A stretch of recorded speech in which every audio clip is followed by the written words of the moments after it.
afternoon. Have yourself a cup of coffee. It's raining out. I've been working in the shop all day. This has been one crazy week. But I wanted to touch bases with you guys, tell you what I've been working on. The little cabin is just about ready to move into. Thank goodness. I'm building the door this afternoon in between showers. So tomorrow morning I am headed for Beaver Creek to install the door. And once that door is in, then I need to lay down 3 pieces of plywood on the floor and install my wood stove. And from that point on, it's all over except for the fat lady singing. I'm very excited. I will be having that door put in tomorrow, and that means I can start leaving a lot of tools behind. I can start moving in my everyday things that I use and need. A stove, a coffee pot, a cast iron frying pan. I can start leaving all that stuff over there. It's really been quite difficult to have a decent meal, mainly because I've been working and not really camping or anything like that. So it's kind of hard to do both and get something accomplished. So I've been trying to get this place done, wrapped up before winter. All that rain we had, all that humidity has slowed me down, as well as just plain being able to get the materials back at the beginning of the job. So I had planned on having this done long before this date. But like I said, tomorrow I put the door in. That's as long as it's not raining. But it's saying rain right now, but I still might go anyways, just because I want that door on. So, but anyways, what we're going to work on today is I've set up a little table for building my disposable stakes for my trapping. So I'm going to bring you over to that table. I'm experimenting with you guys at the table because it's a brand new video. I've rigged it up so that the GoPro can be over the top of my work. I wired in the lights today. I had unhooked the lights because of adjusting my door back when we was working on the shop. So lights are back on in that corner, so now I can start doing some videos of the trapping station over there. That's where I'm going to maintain my traps, work on my traps. Same thing with the cable stakes. It's all set up for that kind of activity. And when you get older, you need more light, so it's good to have a light in there. So that's what we'll be working on. And like I said, I'll be sharing the door build. I'm going to set up a video camera out there so I can share that a little bit as I build the door. It goes pretty fast. It's not a real slow process to build these doors. And then we will take it from there. So that's my plan for today, and I thank you for coming along. Good afternoon, you guys.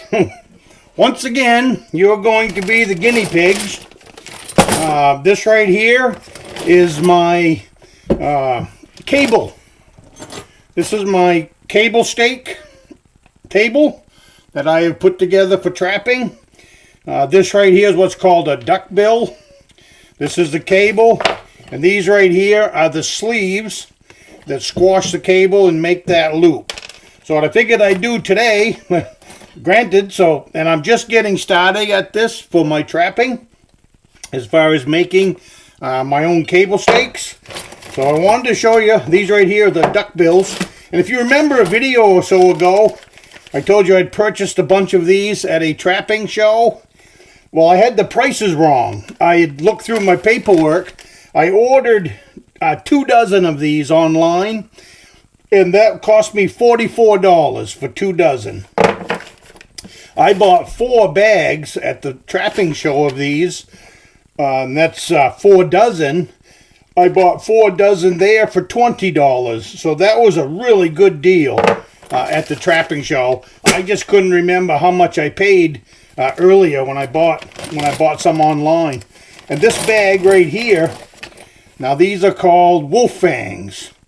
So I'm going to have stakes that are duckbill and stakes that are wolf fang. I think these ones hold more, but I'm not sure. But anyways, today I wanted to walk through making a trap. And I'm all, like we've talked about this, I am new at this. But I am figuring it out. A country boy, you know, we figure out a whole bunch of stuff. Now I've got some marks on my table here. And I think that, especially for the ground that I'm going to be in, I'm going to go with, if you cut this at 20, it'll end up somewhere around 18. But I think I'm going to go just a little bit longer. And one thing I noticed, especially with my cutting system, now if anybody has a better cutting system, let me know. But I have found that if I wrap this with a little bit of electrical tape before I cut it, and then I've got just a regular cutting pair here, and don't squash it. I found if I don't squash it, that helps as well. And then I come up and I whack it. I whack it with that sledgehammer, and then I end up with a pretty clean cut. I've bought a couple of cable cutting stuff, but they don't seem to do a good job for whatever reason. And that keeps it nice and clean. And then I can put on my sleeve. Goes. You have to be careful not to fray it. You bring this around. You stick it back through. Same deal. Try not to fray it. Because what it does just makes it harder to handle, that's all. Well, you squeeze it down. That's what you want to be able to. Now, I'm going to bring this in. See, they got a little tail sticking out there? I want the tail sticking out a little bit, but I don't want it sticking out a lot. You got to be careful because that end will bite you. Then over here, I've got a little tool. It's a swage squasher. It takes that sleeve and squashes it. I was able to find this for $89 online, and I think it's well worth it. There's lots of ways to do this. I mean, you can squash it. You can squash that with a hammer right here and end up with the same thing. I think I put it in the wrong hole. I know I did. There's 5 different holes to put that sleeve in. Another way to do it is put your sleeve in and then just smash it. But I've never been one big on smashing things. I think that the proper way to do it is with that slage tool. So that's what I'm going to do. And then over here on the other side, you slip on another barrel. This stuff, you turn it, keep your cable nice and tight there, and it won't come back and bite you quite so easy. All it takes is one little piece sticking out there. There must be a better way of doing this as far as cutting the cable.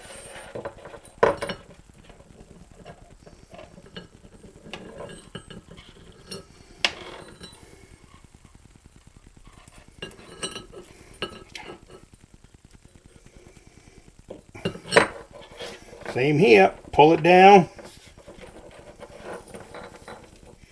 Doesn't need to be a lot.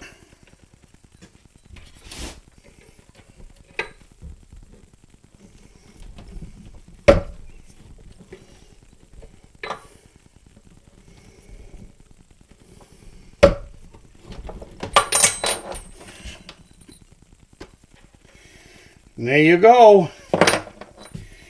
That's a wolf fang. And this is a duckbill. It looks like, well, after all that cutting, I ended up with 16 inches. So, this one's about 18 inches. But I'm going to keep working at it. How does that sound?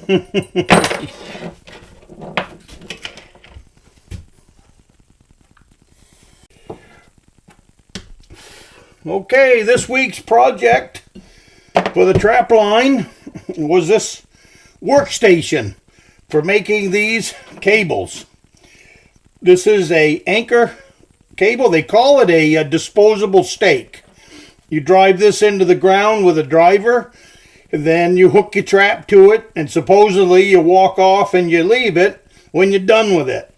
Well, I'm not going to do that. This stuff costs too much money. This thing right here, alone by itself, I think is about $3 a piece. $3 around there. I bought 2 dozen of them online, and it cost me $44 and some odd cents. And then I went to the trapping show, and I managed, if you remember, I was talking about it in a video, I managed to buy a dozen of them for $5. And the guy had 4 bags. So I bought 4 dozen at the trapping show for $20. So that's the way I like to do things. So that's and nothing wrong with them other than they're probably old. But it's a cast iron piece, so it can't rot out. That's for darn sure. But anyways, I've got one built here. Duckbill. And then I've got one that's a... this is called the Wolf Fang. And the same thing, I bought 100 of these online. But I think the better one is these ones right here. This is the duckbill. I think this is stronger, will last longer, and probably hold more from what my research had been telling me anyways.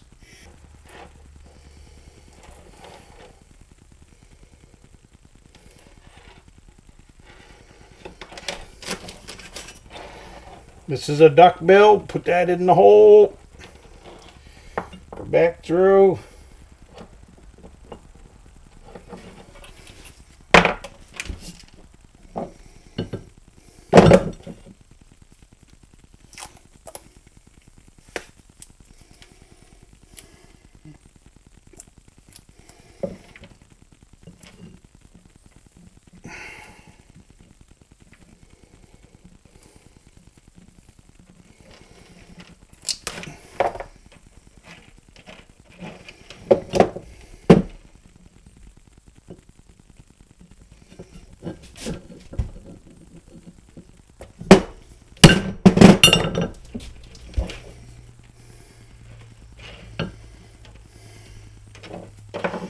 So, I'm going to make this one, and I'm going to do some more research,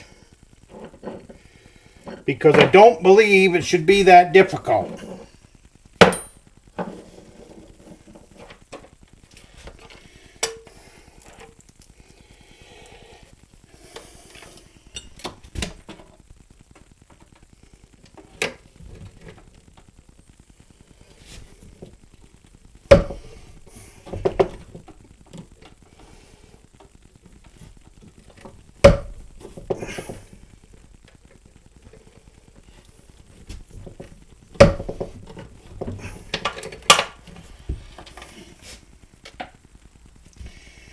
There it is. 16 after all the cutting, so we shouldn't have to cut them that many times to end up with a steak. So there's 2 duckbills, and there's one with the wolf fang on it. So back to the drawing boards. And we got another tool here I'd like to show you at a later date. This is for making S-hooks and making these J-hooks here, you see. So I played with that yesterday. We had the grandkids in here showing them a thing or two. And we still got to build some snares, stuff like that. But this right here is the method that I'm going to use for staking these. Yes, you can buy them. But like anything in my life, I enjoy building things. So being able to build this is right up my alley as far as being self-reliant and all of that. So that's the way I'm going to do it.